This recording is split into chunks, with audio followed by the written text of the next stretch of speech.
विघ्नेश हमारे साथ इस समय जुड़ चुके हैं। विघ्नेश, स्वागत है आपका खेल जंक्शन के इंस्टाग्राम पेज पर लाइव। इस समय आपको सब दर्शक, आपके जो फॉलोअर्स हैं, वो आपको देख जरूर रहे होंगे। Thank Vighnesh, you. आवाज आ रही है आपको? जी जी, आवाज आ रही है।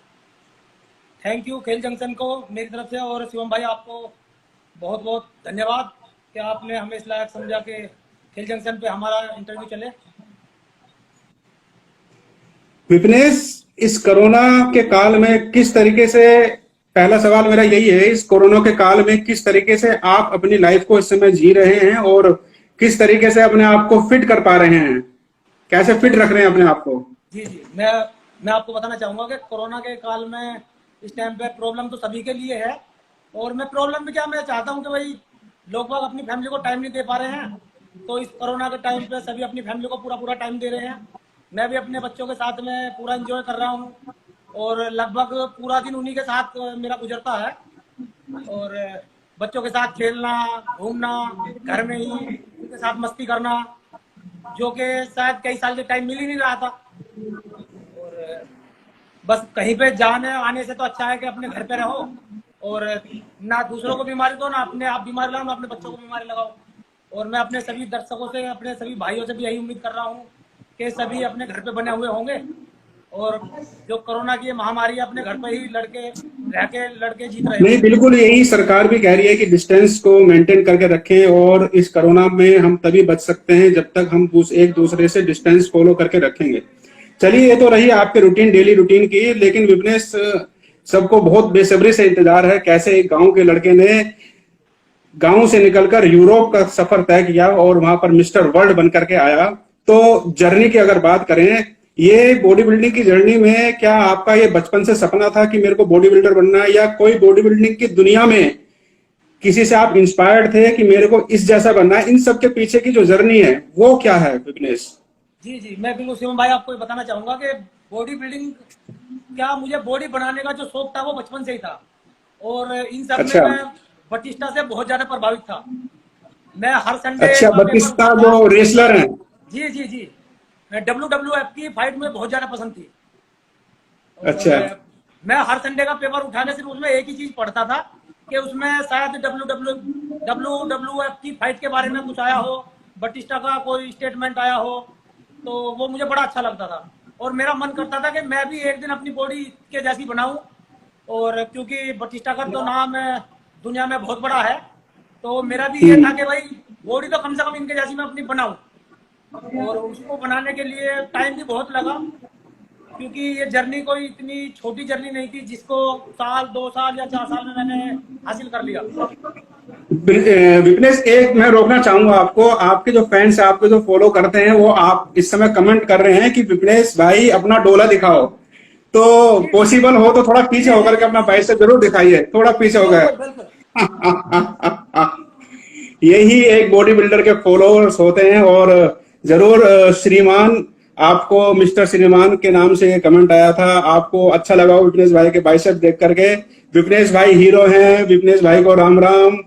ये तक सभी कमेंट्स कर रहे हैं, सभी आपको पसंद करते हैं। तो शिव भाई राम विघ्नेश, राम। जारी, आप अपनी जो बात कह रहे थे उसको जारी रखें। जी जी, तो मैं ये आपको बता रहा था कि ये कोई जर्नी ये नहीं थी कि 1 साल या 2 साल या 4 साल में पूरी हो गई। जी। मुझे बचपन से ही शौक था एक अच्छी बॉडी बनाने का। और उस टाइम पे जिम वगैरह तो होते नहीं थे, तो मैं घर पे ही अपनी एक्सरसाइज करता था। शुरू में मैं डिप्स मारनी मैंने शुरू की, और मेरा डिप्स का सिलसिला, अगर मैंने एक बार डिप्स मारनी शुरू की तो 500 डिप्स मारने के बाद ही मैं हटता था। और क्योंकि पढ़ाई भी चल रही थी उसी के साथ साथ, मैंने घर पे अच्छा। ही एक रेत का कट्टा बना के टांगा हुआ था। हमारे घर में पुराना घर था, एक टांग था, क्योंकि हम्म। जो सारी चीजें हासिल की है उसे करने के लिए बहुत टांड, मेहनत की। टांड हमारे यहाँ पे देसी भाषा में बोलते हैं टांड। देसी टांड भाषा का में मतलब टांग मैं बोलते बताना हैं, चाहूंगा, जिसको मुसलमान रखते थे पहले। जो स्लेब होती है, जी उसको जी पकड़ के विपनेश, उसको पकड़ के अपना बीम की जी तरह जी, उसे उस यूज पर बीम करते थे मारते थे, तो। और उस पर ना एक रेत का कट्टा टांग के रखते थे जिससे उसको बॉक्सिंग हो सके। अच्छा अच्छा। जी, तो वो उसी के साथ साथ चलता रहा। कई साल ये सिलसिला चला, 2-3 साल चला। फिर उसके बाद मैंने सन 2000 में पहली बार जिम में कदम रखा। और 2000 की बात होती है। जी जी, और वो जिम था मुरादनगर में, शिवम जिम, हाँ शिवम हाँ, मेरे को याद है विपनेश शर्मा जी भाई। का जिम। हाँ। जी जी जी। जी जी। वो क्रौलसी गांव में था और मैं हाँ सबसे हाँ पहले हाँ उसमें गया। जाने के बाद मुझे बड़ी खुशी हुई कि भाई चलो हाँ जिम तक तो हम आए।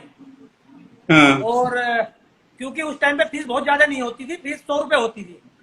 और वो हाँ सौ हाँ रुपए हाँ। इकट्ठा करने के लिए पूरे 1 महीने मेहनत करनी पड़ती थी बिल्कुल कि भाई बिल्कुल अब बिल्कुल हमें सही कह रहे जिम हैं आप। वाले की फीस देनी है और वो 100 रुपए हमें कहाँ से और किस तरह से इकट्ठे करने हैं। बिल्कुल बिल्कुल। हाँ, ये एक बहुत बड़ा खुद में सवाल होता था क्योंकि डैडी हमारे जॉब करते थे। हम 3 भाई बहन थे। हमारी लिखाई पढ़ाई सब कुछ करना तो इतना आसान नहीं था कि भाई घर से उस टाइम पे जेब खर्चे कुछ इस तरह से मिलते थे जैसे आज के बच्चों को मिलते हैं, या हम अपने बच्चों को देते हैं भाई ये तुम्हारा जेब खर्चा है महीने का, तुम इसे खर्च कर लो। वो 100 रुपए हम हम्म। अपने पॉकेट मनी से इस तरह से बचाते थे कि जो हमें किराया मिलता था बस का, उसी में से रोक हम्म। के अपने पैसे इकट्ठे करके और तब वो जिनकी फीस जमा हुआ करती थी। हम्म और ये करते करते थोड़ा टाइम निकला। फिर सन हम्म। 2004 में मेरी शादी हो गई। लेकिन मेरा जो अच्छा, सपना था वो मेरा सपना पूरा नहीं हुआ। अब आप सपना मेरे मन जिम्मेदारी में में था। बन चुके थे। जी जी अब सर। आप जिम्मेदारी में बन चुके थे। जी जिम्मेदारी में भी बन चुका था और जो मेरा सपना था वो मुझे किसी भी हालत में पूरा करना था। मैंने सन अच्छा 2004 में श्री राम पिस्टन में जॉब भी की है क्योंकि मेरी अच्छा, जर्नी छोटी नहीं है, बहुत लंबी फैक्ट्री चल रही आपकी। है। हाँ जी हाँ जी हाँ जी। हाँ, नहीं श्री सुनना राम चाहेंगे, पिस्टन में सब मैंने लोग जॉब सुन भी रहे हैं की है। आपको। हम्म। जी। तो मैंने श्री राम पिस्टन में मैंने जॉब की। उसमें जॉब पे जाने के बावजूद भी मैं पर डे अपना रूटीन जो मेरा जिम का होता था वो रेगुलर उसी तरह से चलता था क्योंकि बॉडी बिल्डिंग का गेम दुनिया का सबसे महंगा सबसे एक्सपेंसिव गेम है। उसको हासिल करना इतना हम्म। आसान नहीं है कि कोई भी खड़ा होगा और बॉडी बिल्डर बन के तैयार हो जाएगा। उसके लिए बहुत ज्यादा पैसा चाहिए, बहुत ज्यादा डेडिकेशन चाहिए और खुद पे इतना बड़ा कंट्रोल चाहिए कि आपका जीभ का जो स्वाद होता है बिल्कुल लगभग खत्म हो जाता है। मैं धीरे धीरे नहीं, अपनी उस बिल्कुल लाइन सही पे कह चला रहे हैं रहा। विपनेश, क्योंकि अगर आप पैसा भी आपके पास हो लेकिन वो जुनून जो आपने दिखाया और जिस डेडिकेशन के साथ आप यहाँ तक आए, तो वो जुनून बहुत जरूरी है, वो पैशन को फॉलो करना वो बहुत जरूरी है। क्योंकि आपने सपना देखा, आपकी शादी हो गई, आपने जॉब करी, जॉब करने के बाद भी डेली आप वर्क में रह जाते थे, अपना थके हुए भी होते होंगे, फिर आकर के जी जी एक्सरसाइज बिल्कुल करना, वो बिल्कुल। उसने आपने उसको फॉलो करता रहा, आप जी फॉलो जी करते रहे उसको। बिल्कुल बिल्कुल मैं तो ये उसको फॉलो जुनून कर। बहुत बड़ी चीज है। जी जी जी। जी। देखो डेडिकेशन अगर आपके अंदर नहीं है तो आपका पैसा भी वेस्ट है। आप अगर करोड़पति भी हैं तो पैसे से बॉडी नहीं बना सकते। उसके लिए आपकी लगन, ठीक है ना, वो बहुत जरूरी है। आपकी इच्छा शक्ति। जी जैसे कि हर इंसान पढ़ लिख के आईपीएस ऑफिसर नहीं बन सकता, हर इंसान पढ़ के डॉक्टर नहीं बन सकता, हर इंसान पढ़ के इंजीनियर नहीं बन सकता। ऐसे ही खिलाड़ियों का भी है। हर लड़का बॉडी बिल्डर नहीं बन सकता, हर बॉडी बिल्डर क्रिकेटर नहीं बन सकता। सबकी अपनी अपनी अलग अलग जर्नी है और वो सक्सेस बिल्कुल उसी सही में कह रहे होगा हैं। जिसमें अपना 100% योगदान देगा। बिल्कुल सही कह रहे हैं। उसके बाद मैंने दो अच्छा साल श्री विपिनेश, राम पिस्टन में आगे जॉब की है। करते हैं, आगे करते हैं इसको। तो जो आपकी जर्नी रही, आपने श्री राम कृष्ण में जॉब करी, उसके आगे आप एक तरीके से बॉडी बिल्डिंग में जाना चाहते थे, जिम्मेदारी भी थी, अब इसको एज अ प्रोफेशनली कैसे जी जी। इसमें आप मैं वहीं पे इन्वॉल्व जा रहा होने था। लगे? मैं वहीं पे जा रहा था। मैंने सन हम्म। 2006 में अपनी जॉब छोड़ दी क्योंकि मुझे एक चीज का पता था कि अगर मैं जॉब पे लगा रहा तो मैं अपनी जिंदगी में जो मेरा सपना है वो पूरा नहीं कर पाऊंगा। उसके बाद हम्म। मैंने अपना खुद का रियल एस्टेट का एक काम शुरू किया। अच्छा। जी जी। मैंने रियल एस्टेट का काम सन 2006 में शुरू किया और 2015 तक मैं अपने खुद के पैरों पे इस तरह से खड़ा हो चुका था कि मैं कोई भी बड़े से बड़ा गेम खेल सकता था। मतलब फाइनेंशियली अपने आप को स्ट्रॉन्ग कर लिया था आपने? जी जी। मैंने खुद को फाइनेंशियली इतना स्ट्रॉन्ग कर लिया था कि मुझे दिख गया था कि अब मैं किसी भी गेम को अचीव कर सकता हूँ। जितना भी उसमें एक्सपेंसिव वो खर्चा है मैं उसको वहन कर सकता हूँ क्योंकि सिर्फ एक गेम ही नहीं था, उसके साथ अपनी फैमिली भी देखनी है, वो सारी चीजें थी। अब 2015 में मैंने पहली बार मिस्टर गाजियाबाद का कंपटीशन खेला। मिस्टर अच्छा, एक मिनट गाजियाबाद का रोकना चाहूंगा कंपटीशन। विपनेश आपको, एक मिनट रोकना चाहूंगा। आपके एक फैन है, ये सैंडी है इनका नाम, और ये कह रहे हैं बिग बॉस की तैयारी कर लो भाई जी, और बिग बॉस में जाना चाहोगे आप, और ये आपको विश कर रहे हैं, आपको देखना चाह रहे हैं भाई, फिल्मों का ऑफर मिलेगा तो जाओगे, सही है, आपसे पूछ रहे जी हैं, जी तो क्या बिल्कुल फिल्मों बिल्कुल। की अगर तरफ भी ऑफर आप मिलेगा रुख तो कर रहे बिल्कुल, हैं? ऑफर मिलेगा तो बिग बॉस में जरूर जाएंगे। हाँ हाँ हाँ। हाँ तो चलिए मैंने। सैंडी, आपको जरूर इसका जवाब मिल गया। तो आगे विपनेश, आगे जब आपने अपने आप को फाइनेंशियली स्ट्रॉन्ग कर लिया, फिर जी। कैसे, फिर प्रोफेशनल लीग में आपने कैसे एंटर करा? मुझे सन 2015 में मुझे पहली बार मन में मेरे आया कि मैं अपना गेम खेल सकता हूँ। और जो मेरा एक कोच था अरुण चौधरी गाजियाबाद से ही, क्योंकि वो अच्छा। बॉडी बिल्डिंग का गेम खेलता था। मैं उसको देख के मैंने उसको बोला भाई तू अपने साथ एक गेम मुझे भी खिला। उसने मेरे साथ बड़ी मेहनत की, मेरे लिए बड़ा उसने सपोर्ट मेरा किया और हर चीज मुझे बताई बारीकी से कि भाई इसमें ये करना है आपको। और उसने ये भी बताया कि ये गेम कोई ऐसा नहीं है इसमें सिर्फ भूखा मरना है, जीव का टेस्ट भूल जाओ हर तरह से, जीव का टेस्ट नहीं मिलेगा। और अगर मैं कभी गड़बड़ करता, आज अगर मैंने गड़बड़ से कुछ खा लिया चुपके से, तो वो अगले दिन बता देता कि आज तूने ये खाया है, तू कुछ गड़बड़ करके आया, वो मेरी बॉडी देख के बता देता। 2015 में मैं ऑल ओवर मिस्टर गाजियाबाद बना। अच्छा। और उससे मुझे बड़ी खुशी मिली कि भाई हाँ चलो मेरा एक सपना तो पूरा हुआ, मैं मिस्टर गाजियाबाद बन चुका हूँ। लेकिन क्योंकि मुझे सिर्फ वहीं पे नहीं रुकना था, मुझे तो वहां से बहुत आगे जाना था। उसके बाद मैंने 2015 में ही मिस्टर यूपी खेला और मिस्टर यूपी में प्लेस ली अच्छी। 2016 में मिस्टर इंडिया में गोल्ड मेडल लिया। अच्छा। शिवम भाई मैं एक सेकंड के लिए रुकना चाहूंगा।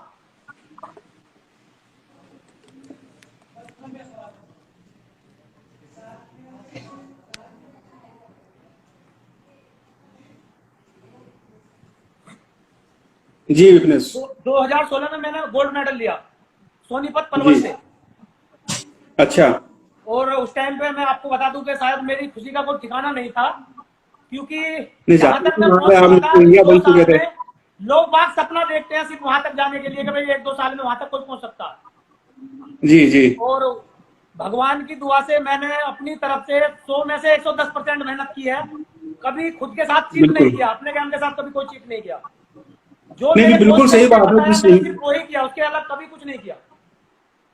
अच्छा, आपने कोच की डाइट को फॉलो करते रहे बिल्कुल ईमानदारी से।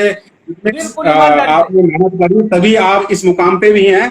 क्योंकि बहुत से बॉडी बिल्डर होते हैं कि एक चीट डे रखते हैं। आपने शायद चीट डे का मतलब ये होता है कि आप 7 दिन अपना रेगुलर नहीं एक्सरसाइज जो आप फॉलो कर रहे हैं। मैंने कभी चीट डे किया ही नहीं। इतना मैं गेम खेला हूं, मैंने कभी कोई चीट डे नहीं किया।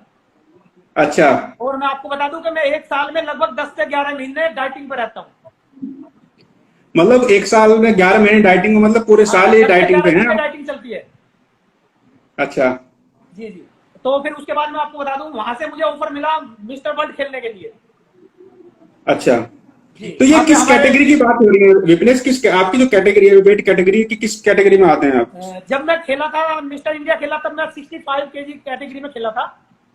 अच्छा। और उसके बाद मुझे 2016 में वर्ल्ड खेलने के लिए जाने के लिए मुझे मौका मिला। और उस अच्छा। टाइम पे मैं गया खेलने आयरलैंड। वहां पे जाने के कहाँ पर बाद कहाँ मेरी पर? आयरलैंड गया मैं। अच्छा, आयरलैंड गए आप? जी जी। आयरलैंड में गया, लेकिन वहां पे मेरी 6 पोजीशन आई, जिससे मुझे कोई संतुष्टि नहीं मिली। और मतलब ये था कि चलो भाई चलो खेलने तो आए हैं, कि अब हमें आगे का भी एक रास्ता मिल चुका है।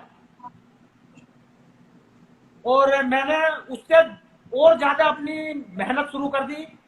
और फिर उसके बाद मेरे कोच बने मिस्टर हस्ती सिंह दिल्ली से। और अच्छा। जी जी, मैं आपको बता देना चाहता हूँ, हस्ती सिंह ने मेरा इतना सपोर्ट किया है कि उनके मुझ पे इतने एहसान है कि मैं उनका एहसान कभी चुका नहीं सकता। आगे बढ़ने के लिए उन्होंने मुझे बहुत बहुत योगदान दिया। और मैं 2017 में WBBF में चला गया, फेडरेशन में। अच्छा, ये वर्ल्ड बॉडी बिल्डिंग फेडरेशन की बात कर रहे हैं आप? जी जी जी। मैं उसमें चला गया। उसमें हमारे प्रेसिडेंट हैं लुधियाना से ललित सोनी जी। अच्छा। जी। उन्होंने मुझे खेलने के लिए बोला कि भाई इस बार तुम हमारे फेडरेशन से खेलोगे, हम तुम्हें खिलाएंगे। लेकिन उसी के साथ ही जैसा कि आपको तो पता ही है कि मेरे साथ एक बहुत बड़ी ट्रेजेडी हुई उसी दौरान 2017 में। उस पर मैं दोबारा उस पर बाद में बात करूंगा विपनेश। फिलहाल इसको कंप्लीट कर लेते हैं क्योंकि वो एक ऐसा पल है आपकी लाइफ का कि हम मतलब मैं बताऊंगा नेक्स्ट अपना जो सवाल होगा उसमें मैं बात करूंगा। जी जी जी इसको कंप्लीट कर लेते हैं क्योंकि जी। उस वो जो मुश्किल घड़ी है उसको जानना पब्लिक को और जो आपके फॉलोअर्स हैं उनको बहुत जरूरी है कि कैसी मुश्किलों से निकलकर एक बॉडी बिल्डर एक इस मुकाम पे विपनेश चौधरी आए। अपने परिवार में कुछ ऐसा हुआ कि उनको सबको पीछे करके उनसे उभर कर अपने परिवार को संभालकर आप आगे बढ़ के आए। जी जी। तो विपनेश इसको कंटिन्यू करते हैं उसके बाद। जी। उसके बाद मैं 2017 में गया यूरोप खेलने, लिथुआनिया। और वहां पे मेरी वेट कैटेगरी थी 70 केजी। अच्छा। जी। और उसमें हमारे इंडिया से लगभग हमारी फेडरेशन से 7-8 लड़के गए थे। तो मैंने वहां पे गोल्ड मेडल लिया। और वहां पे गोल्ड मेडल लेने के बाद मुझे लगा कि भाई अब मेरी जिंदगी का जो सपना था मेरा वो लगभग पूरा हो चुका है, जिसकी शायद लोग कल्पना करते हैं, क्योंकि कोई भी बॉडी बिल्डर हो या कोई भी खिलाड़ी हो वो एक सबसे ऊपर लेवल पे जाने की कोशिश करता है कि भाई वहां तक तो मैं पहुंच जाऊं कुछ भी करके, और वो मुझे मिल चुका था। उसमें मेरे कोच हस्ती सिंह का बहुत बड़ा सहयोग रहा है, और जो हमारे ललित सोनी जी हैं, हमारे प्रेसिडेंट WBBF के, वो एक बहुत ही सज्जन और इंडिया के हर प्लेयर को चाहते हैं कि आगे बढ़ाए, एकदम से सपोर्टेबल इंसान है, जो शायद मुझे लगता है कि सभी को नहीं मिल पाते हैं। उसके बाद हम खेल के आए, और खेल के आने के बाद यहाँ पे गाजियाबाद में बड़ा जोरदार स्वागत हुआ, लोग बागों की चारों तरफ से बधाइयां भी मिली, और यारी रिश्तेदारी पूरे अपने पूरे क्षेत्र में ये लगा के भाई हाँ अब मैंने कुछ किया है। लेकिन मेरा एक सिलसिला यहीं नहीं रुका। उसके बाद मैंने 2018 के लिए तैयारी की। 2018 में मैं दोबारा से यूरोप खेलने गया। मैंने वहां पे 3 कैटेगरी में पार्टिसिपेट किया, 70 kg में। अच्छा जी, और वहां पे तीनों कैटेगरी में मैंने दूसरी बार गोल्ड मेडल लिया। ये आपको दूसरा अचीवमेंट था फिर दोबारा? जी जी। उसके बाद मैं नवंबर 2019 में खेलने गया हूँ। नवंबर 2019 में भी मेरा जो है तीन कैटेगरी में पार्टिसिपेट किया, और तीनों में गोल्ड मेडल था, एमेच्योर और मैच्योर दोनों में। और अब तो मैं आपको क्या बताऊं कि भाई मेरे अंदर कितनी खुशी उस चीज को लेके थी, या जितने भी मेरे चाहने वाले मेरे दोस्त हैं, शायद जितनी खुशी मुझे है उससे ज्यादा मेरे दोस्तों को होगी। दूसरे नहीं विपनेश भाई, हम भी बहुत खुश हैं रहते हैं आपसे। हमारा ताल्लुका आज का नहीं है, काफी पुराने आप मित्र हैं हमारे, और काफी खुशी होती है क्योंकि एक छोटी सी जगह से निकल करके आपने यहाँ तक सफर अपना यूरोप तक अलग अलग देश में जाकर के झंडे, हमारे जो तिरंगा है उसकी शान को बढ़ाया, हिंदुस्तान की शान को बढ़ाया। विपनेश, अब एक इसी में एक क्वेश्चन मेरे जहन में आ रहा है कि अब जैसे आप एक स्पोर्ट्स सेलिब्रिटी हो गए हो, तो आपको आयोजन में भी बुलाया जाता है, आपको इनवाइट आते हैं कि यहाँ पे आप गेस्ट बन जाइए, गेस्ट आइए, आपके सम्मान में आपको कुछ ना कुछ लोग करते रहते हैं, आपको चाहते हैं। तो जिस तरीके से आपको वहां पे जो माहौल मिलता है, जो आपको वेलकम मिलता है, तो वो मन में भाव क्या होते हैं, कितना प्राउड फील करते हैं आप? देखो, मैं आपको बता दूं कि जिस टाइम पे हमें कहीं पे भी चीफ गेस्ट बुलाया जाता है, तो उस टाइम पे वो खुशी दिल में होती है कि लगता है कि शायद हमने अपनी लाइफ में वो प्राप्त किया है जो हर इंसान प्राप्त नहीं कर पाता। जितनी हमने अपनी लाइफ में मेहनत की है वो आज हमारी सक्सेस हो चुकी है। वहां पे लोगों का इस तरह से प्यार मिलना, और ज्यादातर स्कूलों में जैसे छोटे बच्चों के बीच में जाता हूँ तो मुझे सबसे ज्यादा खुशी वहीं पे जाके मिलती है। लगता है कि हाँ, मैं अपने बचपन में आ गया हूँ, और मैं चाहता हूँ कि हमारे जो आने वाले भविष्य के बच्चे हैं वो देख के अपने भविष्य के लिए, चाहे कोई पढ़ के IAS बने, चाहे कोई PCS बने, चाहे कोई खिलाड़ी बने, चाहे कोई रेसर बने, चाहे कोई क्रिकेटर बने, लेकिन उन्हें एक मोटिवेशन मिलना चाहिए कि भाई कल को तुम भी अगर इतनी मेहनत करते हो तो इस लेवल पे पहुंचोगे। नहीं, बिल्कुल सही कह रहे हैं आप विपनेश। अब आ जाते हैं उस वाक्य के बारे में, उस घटना के बारे में, और मैं आपसे दिल से बोल रहा हूं कि हमारा कोई मकसद नहीं है आपके जख्मों को दोबारा से हरा करने का, लेकिन दरअसल ये जानना बहुत जरूरी है कि 2018 में जब आप 2017 में 2018 में जब आप बॉडी बिल्डिंग की तैयारी कर रहे थे, आपको वर्ल्ड टाइटल के लिए जाना था, कंपटीशन के लिए खेलने जाना था, उससे मात्र 2-3 महीने पहले ही आपके ब्रदर की आकस्मिक डेथ हो जाती है।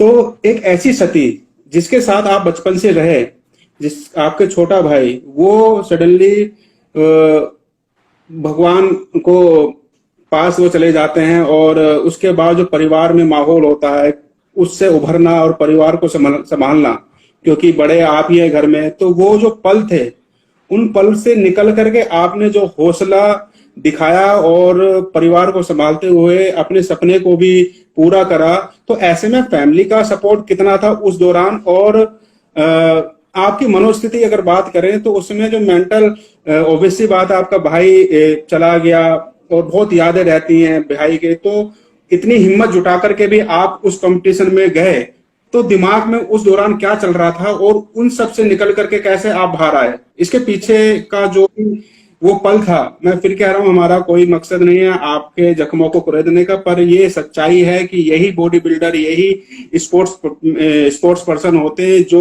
ऐसे उतार चढ़ावों से ऊपर निकल करके आते हैं और दुनिया के लिए एक सबक मिसाल एक पैदा करते हैं।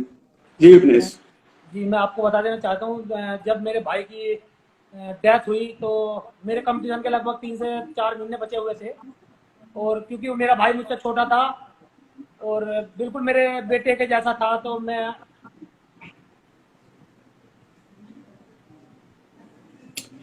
नहीं विपनेश, बिल्कुल समझ रहे हैं आपके भाव जो इस समय आ रहे हैं, बिल्कुल हम समझ रहे हैं, लेकिन फिर हम, अगर आप चाहें उसको बताना तो बता सकते हैं, लेकिन मैं चाहता हूं कि आपसे लोग बाग ये जो इमोशंस हैं आपके देखें और उसको फॉलो करें कि हाँ, जिम्मेदारियां होती हैं, उसके बाद भी हमें आगे ही बढ़ना पड़ता है, भी पॉजिटिव रहना ही पड़ता है। फिटनेस।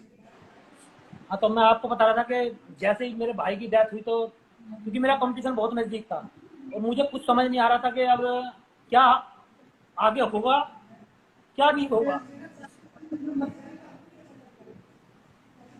फिटनेस, पानी है तो पानी आप ले सकते हैं, पानी वहां पे नहीं नहीं देख लीजिए, नहीं पानी नहीं, रखा हो तो। लेकिन क्योंकि जो हमारे साथ हुआ वो बर्दाश्त भी करना था। और क्योंकि भाई तो चला ही गया, अब सब कुछ सिर्फ मेरे ही हाथ में था। जैसे कि तुम्हें पता है, हम 2 ही भाई थे। और उसकी डेथ के बाद में मैं बहुत ज़्यादा टूट चुका था। एक बार को तो मेरे खुद के मन में भी आया कि अब शायद मैं गेम नहीं खेल पाऊंगा कभी और अपनी गेम की जर्नी यहीं रोक देता हूँ। लेकिन जैसे ही 1-2 दिन गुजरे, मुझे फिर वही लगने लगा कि अगर मैंने इस गेम को बीच में छोड़ा तो शायद मेरे भाई को भी अच्छा ना लगे, क्योंकि वो भी मेरे गेम से बहुत ज़्यादा प्यार करता था। वो भी चाहता था कि उसके भाई का नाम हो। तो मैंने उस दौरान में भी 4 से 5 दिन कुछ नहीं खाया, बिल्कुल बिल्कुल एक तरह से बिल्कुल भूखा रहा हूँ मैं, क्योंकि जो मेरा डाइट प्लान चल रहा था उस टाइम पे वो फॉलो तो मैं कर नहीं सकता था और ना कुछ खाने पीने का मन करता था। लेकिन फिर भी मैंने खुद को संभाल के और अपने गेम की पूरी तैयारी की। वो मेरे लिए दुनिया का शायद सबसे बड़ा दुख था, जिसको मैं आप लोगों के साथ शेयर कर रहा हूँ। क्योंकि आप सभी समझ सकते हैं कि जब एक छोटा भाई अपने बेटे के जैसा खुद को छोड़ के चला जाए तो आदमी के दिल पे क्या गुजरेगी। लेकिन उसके बाद भी मेरे घर वालों ने मुझे सपोर्ट किया, मेरे डैडी ने सपोर्ट किया। उन्होंने मेरा मनोबल कम नहीं होने दिया किसी ने भी, क्योंकि कोई नहीं चाहता था कि मैं जो चाह रहा हूँ, मैं जो गेम जहाँ पे अचीव करना चाह रहा हूँ उसको मैं बीच में छोड़ दूँ। और 2018 में मैं फिर से खेलने गया और मैं गोल्ड मेडल लेकर आया। वो गोल्ड मेडल सिर्फ मेरे भाई के लिए ही मैंने समर्पित किए। और जितना मैं अपने भाई को आज भी मिस करता हूँ कि शायद मैं आप लोगों को अभी ऑनलाइन नहीं बता सकता कुछ भी, क्योंकि मेरा कोई दिन जाता होगा जो मैं अपने भाई को मिस ना करता हूँ। नहीं बिल्कुल विपनेश, हम आपके इमोशंस के साथ जुड़े हुए हैं और दरअसल ये जानना जरूरी था विपनेश, क्योंकि आपको न जाने काफी लोग, काफी तादाद में लोग आपको फॉलो करते हैं, तो सबको जानना जरूरी होता है कि विपनेश चौधरी जो आज 3 बार मिस्टर वर्ल्ड बन चुके हैं बॉडी बिल्डिंग में, तो ये जो सेक्रीफाइसेस होते हैं इनके पीछे, ये जो सक्सेस होती है इनके पीछे जो सेक्रीफाइस होते हैं, तो ये बहुत जानना जरूरी होता है। और इसी से ही हमारा मकसद भी ये है कि जो जर्नी में जो अप एंड डाउन आते हैं उनको ऊपर निकल कर, उनसे ऊपर निकल करके जो व्यक्ति आता है उसी से हमें मोटिवेशनल बूस्टअप लेना होता है और जी जी लेना भी चाहिए। हम बहुत इंस्पायर्ड हैं आपकी स्टोरी से, आपके सक्सेस से। और चलिए माहौल को थोड़ा हल्का कर लेते हैं विपनेश। अच्छा, कोरोना का काल चल रहा है, जिम सब बंद है और आगे भी पता नहीं चल पाएंगे नहीं चल पाएंगे, कोई संभावना भी लग नहीं रही है। तो विपनेश कुछ टिप्स बताएं दर्शकों को, आपके जो फॉलोअर्स हैं उनको, जी जिससे आप वो अपने आप को फिट रख सकें। कुछ देखो, नाम से ही आप बता दें। जी जी जी, बिल्कुल बिल्कुल। मैं बताना चाहूँगा क्या, क्योंकि अभी तो ऑलमोस्ट इंडिया क्या सारी दुनिया के ही जिम वगैरह सभी बंद है और सभी जितने भी हमारे भाई या हमारी बहनें या हमारे बुजुर्ग अपनी फिटनेस से जुड़े हुए हैं, सभी घर पे रहकर ही अपनी वर्कआउट या अपनी एक्सरसाइज कर रहे हैं। तो मैं आपको बता दूं, घर पे रहकर आप चिनअप मार सकते हैं, डिप्स मार सकते हैं, लंचेस कर सकते हैं, क्रंच कर सकते हैं। ये बहुत सारी इतनी एक्सरसाइज है कि अगर आप घर पे भी 30 से 35-40 मिनट अगर इन चीजों को कर लोगे तो लगभग फिट रहोगे। उसमें ये नहीं है कि सिर्फ आपको जिम ही जाना है, क्योंकि जिम तो ऐसे में जा नहीं पाएंगे। तो घर पे रहकर आप इतनी सारी अगर एक्सरसाइज करते हैं 25 से 30 मिनट 35 मिनट, तो पूरे दिन के लिए बहुत है और उससे हमारी पूरी बॉडी एक्टिव रहेगी। और जैसा कि अभी सभी को पता है कि मेरा तो ये मानना है कि जो ये जंक फूड इस टाइम पे बंद है, वो एक तरह से मान के चलो कि सभी के लिए बड़ी ही बहुत अच्छा है, बहुत अच्छा है। जी जी बिल्कुल हाँ भैया, बिल्कुल अच्छा है, हमारे जो क्योंकि बच्चे हैं मार्केट या बंद है, हमारे जो जंक फूड खा नहीं रहे हैं लोग और तो उससे हेल्दी रह पा रहे हैं, उनसे जी जी सबसे जंक फूड से बच पा रहे हैं। इवन बिल्कुल मेरा बिल्कुल विपनेश, मेरा भी ये कि ऑफिस का वर्क रहता है तो अनइवन टाइम में कभी कभी भूख लगती है तो कुछ मिलता नहीं है, तो हम भी बाहर से कुछ ना कुछ मंगा ही लेते हैं, तो वो सब हमारा छूट गया है, हमारा ही वेट लॉस हो गया है, जी तो जी ये अच्छा भी है। तो विपनेश से कोई message as a sports person corona virus से बचाव के लिए कि क्या करना चाहिए, कैसे आप उससे बचें, कोई मैसेज खेल जंक्शन के इस प्लेटफॉर्म से आप देना चाहें? जी जी जी बिल्कुल, मैं इस प्लेटफॉर्म से यही मैसेज देना चाहूंगा सभी को कि देखो, लॉकडाउन पूरी जिंदगी तो रहेगा नहीं ना, साल 6 महीने रखा जा सकता है, क्योंकि सबसे बड़ी दिक्कत है लोग बागों की कमाई बंद हो गई। जब लोग कमाएंगे नहीं बिल्कुल तो खाएंगे कहां से, और सरकार भी अकेले सारी दुनिया को, हमारे पूरी 135 करोड़ जनता को कहां तक बैठा के खिलाएगी। तो लॉकडाउन तो सरकार को खोलना पड़ेगा, लेकिन अब उसके लिए हमें खुद को ही मोटिवेट करना पड़ेगा कि भाई इस बीमारी से कैसे बचना है, जिसमें हमें ज्यादा बिल्कुल हर आधा घंटे में, हर 20 मिनट में सैनिटाइज करने हैं अपने हाथों को, या अगर हम अपने घर पे हैं तो भी आधा घंटे में 1 घंटे में हम अपने हाथ को साबुन से धो सकते हैं। हम घर से बाहर निकल रहे हैं तो मास्क का प्रयोग जरूर करें। जैसे कि मैंने मास्क लिया हुआ है, ये सिर्फ इसी वजह से ही है कि अगर मैं यहाँ से कहीं पर बाहर जाऊंगा तो मैं सिर्फ इसको इस तरह से कर लूंगा, क्योंकि ये बिल्कुल बहुत बिल्कुल जरूरी है। इस बीमारी से मैं अकेला बीमार, अगर सपोज करो मैं बीमार होता तो मैं अकेला बीमार नहीं हो रहा हूँ, मैं अपनी फैमिली को बीमार कर रहा हूँ, फैमिली के साथ बिल्कुल साथ सही अपने बात है। पड़ोसियों को भी मैं बीमार कर रहा हूँ। और ये हमारा बिल्कुल कर्तव्य है, हमारा फर्ज बनता है एक हिंदुस्तानी नागरिक होने के नाते कि खुद भी स्वस्थ रहे और अपने बच्चों और अपने पड़ोसियों को भी स्वस्थ रखें, तभी हमारा हिंदुस्तान स्वस्थ रहेगा। जब हम सभी मिलकर मेहनत करेंगे तो इस बीमारी से लड़के जीतेंगे भी, आज नहीं तो 6 महीने बिल्कुल बाद इसकी बिल्कुल वैक्सीन जरूर बनेगी। तो मैं सभी से यही गुजारिश करूंगा कि सारी गाइडलाइंस जितनी सरकार हमें दे रही है ज्यादा से ज्यादा फॉलो करें, और एक दूसरे में अगर हम मिल रहे हैं तो सोशल डिस्टेंस जरूर बना के रखें। जी, चलिए बहुत बहुत धन्यवाद विपनेश आपका, हमारे इस खेल जंक्शन के प्लेटफॉर्म पर आप आए और आपने अपनी जर्नी के बारे में बताया। तो ये थे विपनेश कुमार, जो एक बॉडी बिल्डर हैं और मेरे अच्छे दोस्त भी हैं और विश्व में 3 बार मिस्टर वर्ल्ड का टाइटल जीत चुके हैं। इनकी जर्नी से हम जरूर प्रेरित हुए हैं और आगे भी ऐसे ही गेस्ट से हम आपको मिलवाते रहेंगे। तो हमारे साथ जुड़े रहिए और लगातार हमारी यही अपील है, कोरोना वायरस से बचाव के लिए अपना घर में रहें, जितना ज्यादा आप डिस्टेंस फॉलो करेंगे उतना ही आपके लिए अच्छा रहेगा। फिलहाल के लिए धन्यवाद। थैंक यू शिवम भाई, जय हिंद, थैंक यू भाई, थैंक यू। जय हिंद, जय भारत। जय हिंद, जय भारत।